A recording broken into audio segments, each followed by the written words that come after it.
Hello, and welcome to another month of game development. Now, where I left you at the end of last month's video was talking about getting the saving implemented for objects, and I've now done that. It's pretty primitive right now.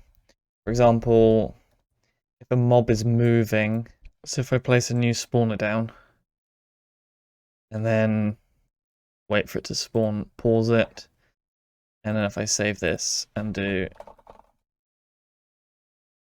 just that, and then we'll have to restart just to get a clean save to load onto. And if I load this, you see I'm currently playing, but it's not moving because I'm not taking the movement data. The other thing you might have just seen is I'm not saving all the spawner data at the moment. That's something I can add, but I wanted to start moving on to other stuff while I work on that in the background.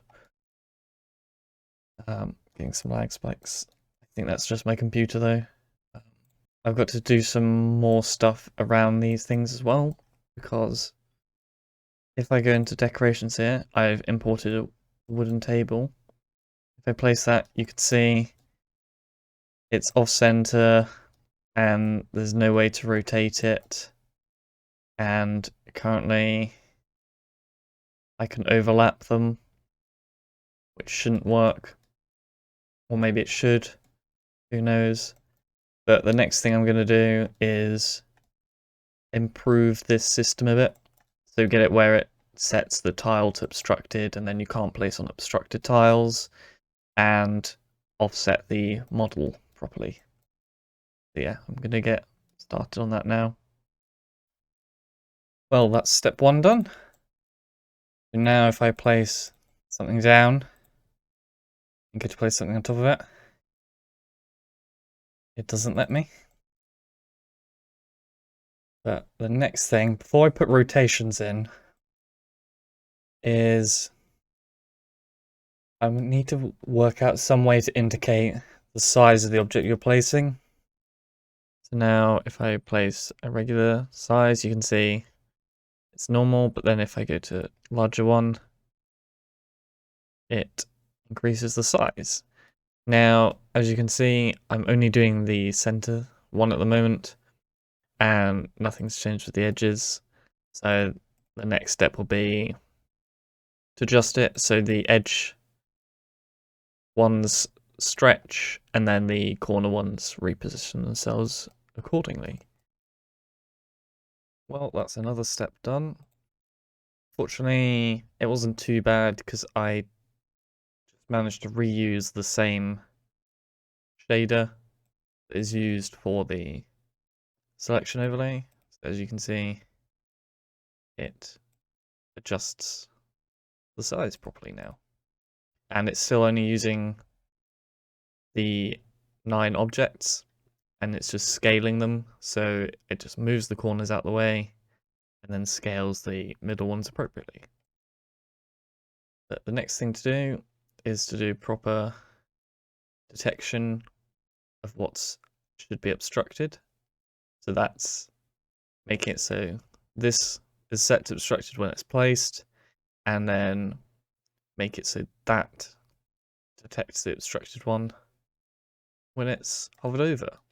And shouldn't be too bad. All I have to do is just iterate over all the tiles that are present based on the geometry. So let's do that. Alright, that really wasn't that bad to do either. Just had to add a few for loops iterating over. So now we go over here, that's obstructed, and then if we go on the other end, that's obstructed. Yeah, that was pretty simple. I'm just going through, and instead of just checking the tile the mouse is over, it checks all the ones with the added height and width. Although I haven't checked width, but I don't see why it wouldn't work. So I'll find out later if that is horribly broken, and then I'll be confused for ages. But the next thing to do is the thing that might end up being quite difficult, And that is going to be adding in rotations. I want to make it so you just hit R, it'll spin the object. Hopefully it's not too bad, but we'll have to see. Okay, I now have rotations implemented. So place down normally, then I can rotate and place it down again, and then if I try, if it overlaps, it gives me an error. Go up bounds, it's an error. Ta-da. And then the other thing I've done is if you hold shift when placing, it saves the rotation. So I figured that's useful. So yes, although I just realized I do have something else I need to add apart from fixing this going red. Pretty sure that if we go and place an object here,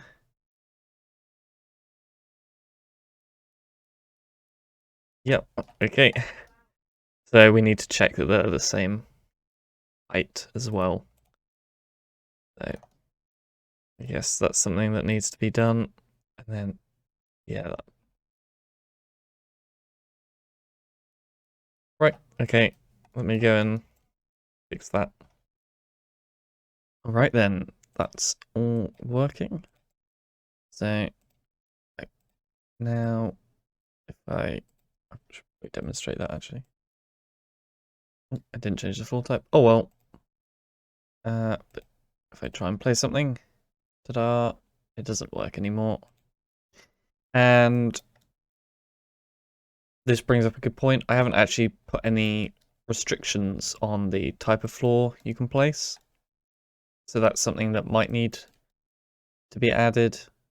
Well, obviously it does need to be added because you shouldn't really be able to place up here. And you might have seen I took the opportunity to add in some of the other things that I've made, and that also let me know that there needs to be a better way to see the rotation of a singular object, because it's hard to tell which direction it's facing. And then the other thing is, like, if I place a chair, and it needs to be rotated twice, it's always going to be away from it. And while it would be quite nice to have it so you could sit it under and things, I think from the time being, it just makes more sense just to leave it as it is. It's a lot simpler.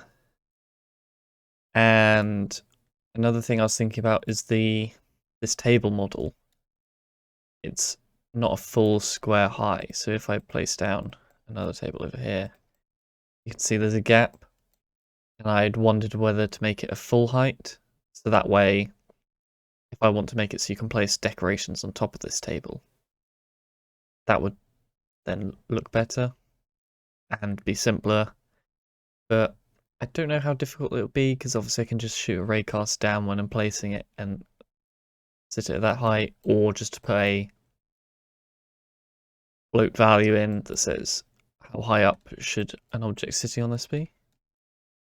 But yeah, I'm happy to get these in the game finally, and I'm pretty happy with how they look in here, to be honest. I haven't played around with the lighting at all, so maybe I could do a quick go at that if we just dim down the light. Yeah, that looks alright. Boost it up. Yeah, that looks pretty good, I think. So that's going to be where I end this week, because I think that's pretty much everything I want to do with this placement system for the time being. Now, like I said, there are things that could be added, such as tucking chairs in and then placing on top of other objects. These all need hitboxes added as well, because as you can see, it doesn't connect properly, but that's a pretty easy thing to add. Yeah, another thing that could be added is like a bulk placement. That's maybe something I want to do, but that's definitely not necessary, so I'm going to leave that. And then obviously costs, placing things. That's all stuff to be added in the future, but I'm not entirely sure how I want the costs to work. I don't know whether I want to be different materials that you need, or whether it'll all just be mana. We'll see. Hello, and welcome to another week of game development. Now, since the last episode, the only thing I've done is I've added a little directional arrow. You can see which way something like the chair's facing. So that makes that better, and that's all I've done. Although, thinking about it, I should probably add some sort of option to toggle that. Because something like this spawner, there's no direction to it, so it doesn't need that, so I might just add a check mark for the prefab that says, is this rotatable? But the first thing I'm going to do is make a way to kill the mobs, because as you can see right now, they just hang around. So apparently that needs sorting. Why is it doing that? Click there. Oh, well, I'll look into that, but yeah, let's just add a health bar and get them dying, I guess. Alright, I've done that. So now if I place a spawner down and I click it, I can press X and that just decreases the health. Although truthfully that decreases the health of all mobs. We spawn another one here. That's gone down to 90. It's gone down to 60. Then if we keep going, it deletes it. Same with that. So mobs can now die, which is going to be needed. And the next thing to do is I need to work out how I want to decide on a target. Because if I picked a target, say this tile, I can then send that to the mob and it can go over there. But I need to work out how I want it to pick this target. So I'm going to have to think about that. And whilst I'm thinking about that, I'm going to work on the way this snapping works, because that is very jarring at the moment. So I'll give that a go. Alright, I've done that. So now we slide over rather than just snapping to it. And then I fixed the moving away. And what the issue was is basically the first frame that the right click's held down tells the start position of the drag. And because during that frame it's disengaging the following and everything, it wasn't registering that. So just before, in that function while I'm saying stop following, I just run the detect the mouse inputs. Okay, so just to give a quick update for what I've done so far, is I found a line algorithm. So I can take one point and another point. So I've got 1, 1 and 1, 5 here at the moment. I press B. It goes through all those points and checks if there's anything there. As you can see, there wasn't anything. It's empty. If I go and place a chest down here, and then I press it again, it registers that there's a chest. But now I need to get it doing the radius of the amount, which that in itself shouldn't be too bad. It's just some trigonometry to work out the last point in the line and go through. But the issue is that these closer ones, I'm going to end up calculating the same point a lot. So I might try and think of a way to optimize the amount of tiles I'm checking, because I don't really want to end up checking and getting the same chest over and over again. So I'll see what I can do there. Alright, I've made some progress here. So if I hit B, it does a bunch of stuff in the background, but if I head over to the scene view, got some debug stuff rendering, and you can see the issues I'm currently dealing with.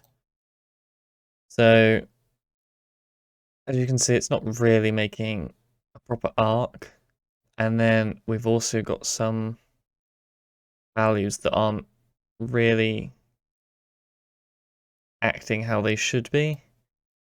I mean, like this cell, that should really have one here. And then this cell should have one here. Same with this one. And this one should have one as well. So this method is not really working. And what I'm going to do now is, as I said before, this is just a line drawing algorithm. And I think it's because it's only drawing one per. So like this line probably only draws these ones here. And I think that might be why. So what I'm going to do now is I'm just going to try and write my own that just basically goes across each X and then goes up Ys and finds the points on lines that fit them or something. I don't know, I'm going to play around with my own version. Because obviously the other thing to do would be to turn this into a polygon and then do a polygon fill type algorithm, but I'd rather not do that. So it's a bit annoying to work with because I've done that once before for something, I think. And it was a bit annoying. So I'm going to give it a go, trying my own method first and see how that ends up. I've made some progress adding my own method in. So as you can see, it's a lot neater now. Some things are still weird, and that's because I've just offset all the gizmos by half a cell size just to render it. So now if I do it, you can see they're all fixed on these coordinates and it matches a lot better, and you can clearly see that it's not, because of the way the angles work, it's slightly below this cell, so it does actually fit. The only one that doesn't really fit is this one, and not really sure why. I think that's just a quirk of the angle. If we look at this line, it goes through this one, this one, this one, this one, this one, this one, this one, this one, this one, and this one. For some reason, these ones don't get drawn. So maybe there is some more tweaking to do, but I might just leave it where we are at the moment because I think this is pretty good. I don't actually know how well the changing this stuff will affect it because I haven't really tested remaking everything. So we still get error issues. Oops. So I do have more tweaking to do. Okay, I've got it as good as I think I'm going to get it for a while. So I come over here and display all of them. This is what it's like at the moment. It's still messy. Things are not quite right in some places here. But I think I'm happier with this because they're at the edge. Whereas before it was ones in the middle. And basically the gaps were happening because it's just it was only picking one. So if there were two values that were like either side of the half, it was rounding wrong and missing tiles basically. And then the uneven spaces in these green lines, that was because I'd thrown something in to try and optimize, but some of these lines are drawn one way and some of them the other, so it didn't really work. But now I've got this, let me just shrink it down to more reasonable field of view and I'll show you that one. That's a more reasonable field of view. Now the next thing I need to try and do is, yeah, I don't know why that one's doing that, but like I said, I'm just leaving it as it is for now. There's probably solved ways to do this years and years ago that people came up with, but it works for me for now. But the next thing I need to do is see if I can get this rotating, because at the moment it's just facing straight forward. So I'm going to feed it in input angle. As I had hoped, that wasn't too bad at all. So now I have this start angle slider, and if I create it, it's now at an angle, and you can see these weird things are still here. But like I said before, if it's on the edge of the range, it's not as bad. Yeah, so I think this is at a good point now. Well, that's implemented. So if I do this, you can see we're only getting 400 points now with this. And you may see it's taking 8 milliseconds. But the reason for that is because when I was doing it before the optimizations, it wasn't actually trimming the list. So I did check, and it's about 2 milliseconds faster with this new method, where it just only adds to the list if it hasn't already. So that's why it's quite slow, because it has to go over everything. If I come here and change this to 90 and do it, see, it's down to 2 milliseconds with this range. I don't think the angle should actually change the performance though, should it? Oh, it does. 1 millisecond. So yeah, I think that's going to be where we call it this week. Obviously not a tremendous amount of progress, but this is something that I didn't know how to do before. So working out how to do it is pretty good step. Hello, and welcome to another week of game development. And where I left last week, I just started working on this pathfinding, and I had issues where the objects weren't being detected, but I have now fixed that. You can see it's detecting one object. That's this one, which is in there. I'll place down a few more over here. And do it again. Yeah, it's detecting them. Basically, I'd commented out the code that did this while I was working on the other stuff. So that's now working. And this week, because I don't know how free I'm going to be, I want to do something that isn't entirely necessary for the game, but something I'd like to do.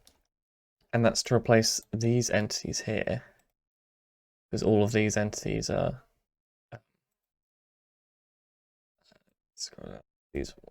these blank tiles.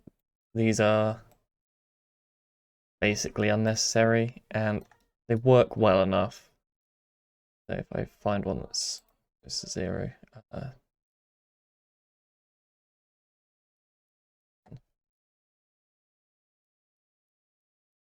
11, there we go. So if I grab this one and just change the translation, you can see these are all just tiles, and that's just taking up performance that doesn't need to be.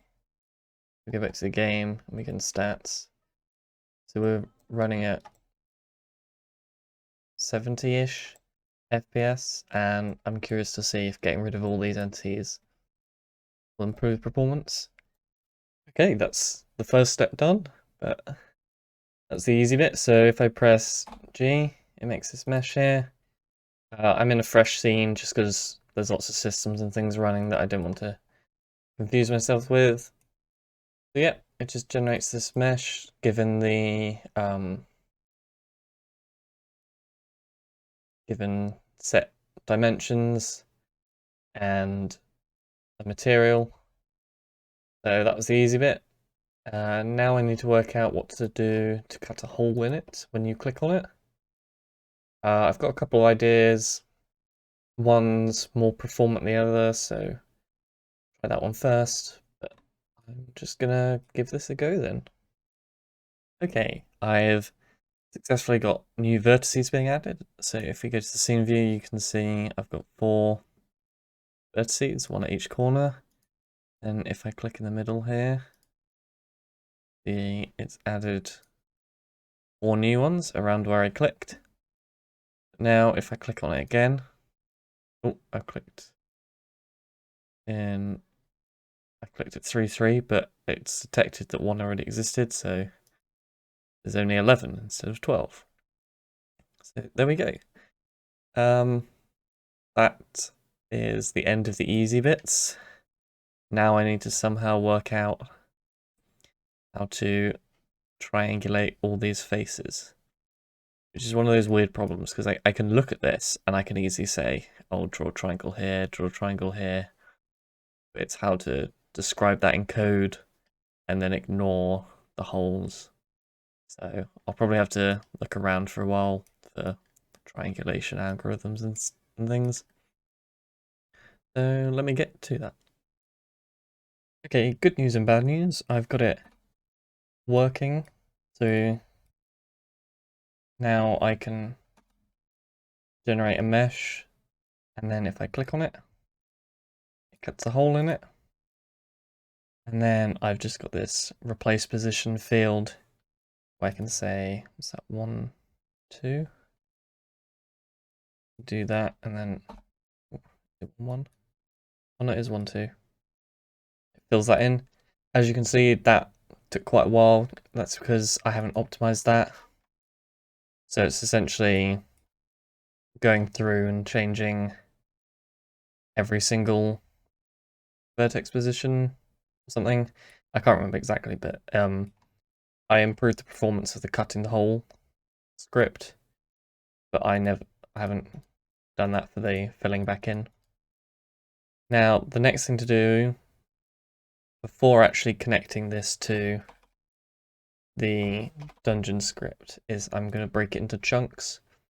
If I set it to 500 by 500 here, and then I generate, you'll see it actually does too many vertices, and the reason is I had to do it the basic way. Bring this back down.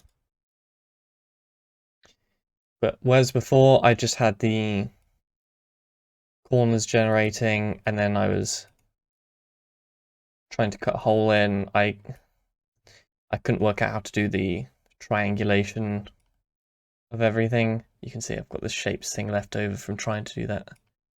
But I spent quite a few hours trying to get it working. It was almost working, but I just couldn't quite figure out what was going wrong. So I decided for the time being, let's just do this basic version where every cell has its own vertices around it, and the 2x2, two triangles, and then when I click on it, all it does is it goes to this vertex, the bottom left one, and then it goes to the triangles array, which is just a list of the 6 points for the 2 triangles, and it says get rid of these 6 points from this array. And yeah, that's what that does. Then for the filling in, 2 by 2. Yep, still taking a while. All that does is it goes through and it adds them at the end. But something I'm doing at the moment is really inefficient, like I said. So, yeah, 2 things, adding chunks, and then improving the performance of this filling in. Chunks have now been implemented. As you can see here, I'm creating 25 chunks because I'm doing 100 by 100 at the moment. And then the thing needs to be 500. So, as you can see, it's chunk. And then if I hide this, so we can see where the chunk ends, and then slide the camera over, we can then get rid of the stuff here. Yeah, now the only thing left to do is to, well, not the only thing, there's more things to do, but the next thing to do is to actually connect this to the main scene and replace the blank entities with this mesh generation. So let's see how this goes. Right then, I have that mostly integrated. So as you can see, I've now got the layers appearing here. And if I place a tile, it still works. But as you can see, it's not fully integrated because you can see there's a slight tonal difference around the edge. And now what I can actually do, if I grab this mesh generator and just move it down, you can see this is all independent. And then these are still spawning regular tiles. And that's because when you place a tile, it's been changing all the corners around it. So that still needs to be updated. And the same thing can be said with deleting a tile. If we go to delete mode, delete a tile here, that creates a big error. So that's one problem, but if I actually grab this again, there's still the hole there. So those are two things that need fixing. However, those involve updating larger parts of the way existing things work. So for example, the deletion system right now, all it does is it sets the index to the default tile and it sets the tile depth to 0, and then it runs the same code as placing a tile.